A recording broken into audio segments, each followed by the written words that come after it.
पृथ्वी पर एक ही भाषा और एक ही बोली थी। उस समय लोग पूर्व की ओर चलते चलते शिनार देश में एक मैदान पाकर उसमें बस गए। तब वे आपस में कहने लगे कि आओ, हम ईंटें बना बना के भली भांति आग में पकाएं। और उन्होंने पत्थर के स्थान में ईंट से और चूने के स्थान में मिट्टी के गारे से काम लिया। फिर उन्होंने कहा, आओ, हम एक नगर और एक गुम्मट बना लें, जिसकी चोटी आकाश से बातें करे। इस प्रकार से हम अपना नाम करें, ऐसा न हो कि हमको सारी पृथ्वी पर फैलना पड़े। जब लोग नगर और गुम्मट बनाने लगे, तब इन्हें देखने के लिए यहोवा उतर आया। और यहोवा ने कहा, मैं क्या देखता हूँ कि सब एक ही दल के हैं और भाषा भी उन सब की एक ही है। और उन्होंने ऐसा ही काम भी आरंभ किया, और अब जितना वे करने का यत्न करेंगे, उसमें से कुछ उनके लिए अनहोना न होगा। इसलिए आओ, हम उतर के उनकी भाषा में बड़ी गड़बड़ी डालें, कि वे एक दूसरे की बोली को न समझ सके। इस प्रकार यहोवा ने उनको वहां से सारी पृथ्वी के ऊपर फैला दिया, और उन्होंने उस नगर का बनाना छोड़ दिया। इस कारण उस नगर को नाम बाबुल पड़ा, क्योंकि सारी पृथ्वी की भाषा में जो गड़बड़ी है, सो यहोवा ने वही डाली, और वहीं से यहोवा ने मनुष्यों को सारी पृथ्वी के ऊपर फैला दिया।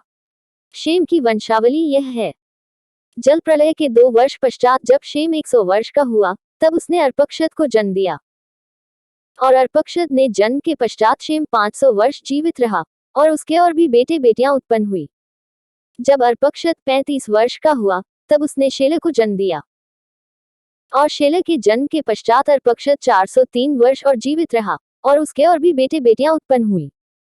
जब शेलह 30 वर्ष का हुआ, तब उसके द्वारा एबेर को जन्म हुआ। और एबेर के जन्म के पश्चात शेलह 403 वर्ष और जीवित रहा, और उसके और भी बेटे बेटियां उत्पन्न हुई। जब एबेर 34 वर्ष का हुआ, तब उसके द्वारा पेलेग का जन्म हुआ। और पेलेग के जन्म के पश्चात एबेर 430 वर्ष और जीवित रहा, और उसके और भी बेटे बेटियां उत्पन्न हुई। जब पेलेग 30 वर्ष को हुआ, तब उसके द्वारा रू का जन्म हुआ।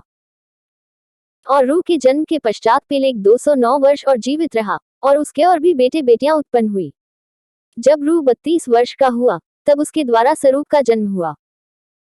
और सरूग के जन्म के पश्चात रू 207 वर्ष और जीवित रहा, और उसके और भी बेटे बेटियां उत्पन्न हुई। जब सरूग 30 वर्ष का हुआ, तब उसके द्वारा नाहोर का जन्म हुआ। और नाहोर के जन्म के पश्चात सरूग 200 वर्ष और जीवित रहा, और उसके और भी बेटे बेटियां उत्पन्न हुई। जब नाहोर 29 वर्ष का हुआ, तब उसके द्वारा तेरह का जन्म हुआ। और तेरह के जन्म के पश्चात नाहोर 119 वर्ष और जीवित रहा, और उसके और भी बेटे बेटियां उत्पन्न हुई। जब तक तेरह 70 वर्ष का हुआ, तब तक उसके द्वारा अब्राम और नाहोर और हारान उत्पन्न हुए। तेरह की यह वंशावली है। तेरह ने अब्राम और नाहोर और हारान को जन्म दिया, और हारान ने लूत को जन्म दिया। और हारान अपने पिता के सामने ही कसदियों के ऊर नाम नगर में, जो उसकी जन्मभूमि थी, मर गया। अब्राम और नाहोर ने स्त्रियां ब्याह ली। अब्राम की पत्नी का नाम तो सारै, और नाहोर की पत्नी का नाम मिल्का था। यह उस हारान की बेटी थी, जो मिल्का और इसका दोनों का पिता था। सारा तो बांझ थी, उसके संतान न हुई। और तेरह अपना पुत्र अब्राम और अपना पोता लूत जो हारान का पुत्र था, और अपनी बहू सारै जो उसके पुत्र अब्राम की पत्नी थी, इन सबों को लेकर कसदियों के ऊर नगर से निकल कनान देश जाने को चला, पर हारान नाम देश में पहुंचकर वहीं रहने लगा। जब तेरह 205 वर्ष का हुआ, तब वह हारान देश में मर गया।